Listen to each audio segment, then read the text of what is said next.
All right, Damian Lillard scored 61 last night. He's pretty amazing. He's getting into the Wilt Chamberlain category of multiple 50, 60-point games in a season. You know, it's interesting. It's amazing how important branding is. And I want to give you a player, Allen Iverson, that is culturally relevant and really a superstar, right? Still very well known. Damian Lillard, to me, offensively, is every bit Allen Iverson. But Allen Iverson had controversy in high school, so you knew him. And then he went to a national power, Georgetown. And then he went to big market Philadelphia. And he had a different game and a different style. And then he had a big shoe deal. Then there's Damian Lillard, who went to high school and nobody knew who he was except Weber State, who offered him a scholarship there for a couple years. Then he goes to small market Portland, so small that it's the only NBA franchise that wouldn't be allowed to host an all-star game. Do you know that? They've been around since the 70s. Why have they never hosted an all-star game? They don't have a hotel big enough in the city. I'm not joking. How does Portland never host an all-star game? It's a great NBA city.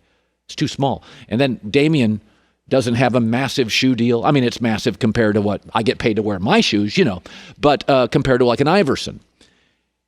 If you look at these two players, and remember, Damian's got minimum 3 to 5 years left in his prime.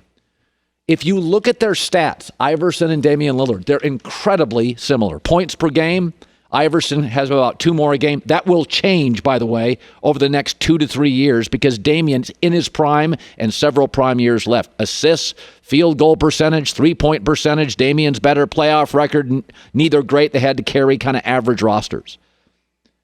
I mean, if there's one player right now in the entire sport, you need a three-pointer.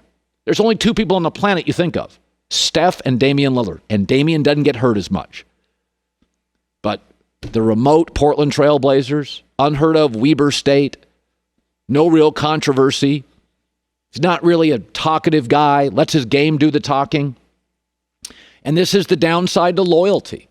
He doesn't want to move. He likes Portland. The downside to loyalty, and this doesn't matter to everybody, and it may never matter to Giannis, which would be good news for Milwaukee Bucks fans.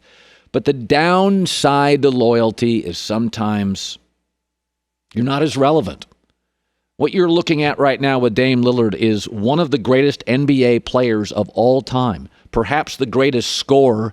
They list him at 6'2". He's about 6 feet. I once stood around him. He's about 6 feet. I've never seen a player this offensively gifted. The other night I was watching a tape of Dame in his first year out of college, and they played the Lakers and Kobe. And Dame was just insane. And Kobe Bryant, they asked him about it after the game. And he didn't even refer to him by his name. Kobe Bryant said, "Man, that kid's got it all. Long range, mid-range, he's scared of nothing, man. Scoring at the basket, but he's loyal. And he's not controversial. And he's kind of done his own thing. And he's in a city that can't even host an all-star game because it doesn't have a big enough hotel. And he's super loyal." And when you look at it, you're looking at one of the greatest scorers, perhaps the greatest scorer in the history of the league at his height. This is the downside to being kind of quiet, to letting your game do the talking, to staying in a smaller city, to not seeking attention. Not that Iverson did. Iverson was just the look, the sound, the feel, the game. But you start looking at him and Iverson, and Dame's got 4 more prime years. Think about how the stature we hold Allen Iverson in.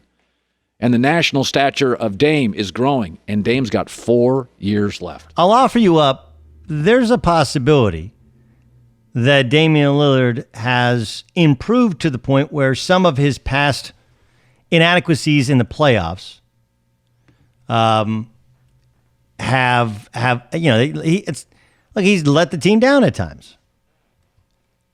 But it's almost as if we refuse to pay attention to things. Yes, he was magnificent last night. 17 of 32, 9 of 17 from 3, 18 of 18 from the line, 8 assists, 61 points. And against Philadelphia, 51 on 28 shots. Again, getting to the line 16 times. That's what's changed. He's getting to the body. But the Clippers, he only shot 2 free throws. And he missed them both late. He did take 23 shots and only had 22 points. It is important to mention that back in March, right before we shut down the season, right? Go back and look, and there were some highly inefficient games. He's had 61 previously against Golden State. Obviously, they're basically playing their scrubs and backups. That was at home, but Golden State's his hometown team. He had 50 against the Pacers. It was incredible. And one of the things that's the determinant of him having big nights is when he gets to the line. He's had terrible games like that against the Knicks when he had 11 points on 20 shots. They had a 4-game losing streak in January. And some of it was that they didn't have Nurkic and they didn't have Collins. But some of it was there's a game against New Orleans where he went 0 of 10 from three-point range. Look, the Portland Trailblazers are well below 500 for a reason. Now, it's not solely because of Damian Lillard. I'm not sitting here going, they're 34 and 39 and he stinks. But let's also be honest, and that with their other flaws, he hasn't been able to elevate them nearly as much as some other stars would. In their wins, he averages 33 points a game, shoots 49.5%. In their losses, 27 points a game, 42.5%. So, look, I'm not saying he's not a tremendous player, that these otherworldly performances aren't astounding to watch. They are. We've seen him from Devin Booker. We've seen him from others inside the bubble. And he's a guy who's all about ball and all about focus. And I think that's one of the reasons that, for the most part, he's played so well is this cuts out the other nonsense. And it exposes that he's a ball guy. All he wants to do is get it, score, win, period. But, and it's a big but, it's been 7 games. Right? It's been 7 games. It's a remarkable 7 games. Okay? No one's saying that it hasn't been a remarkable 7 games. He had 1 stinker. Okay? He had 1 stinker against Houston.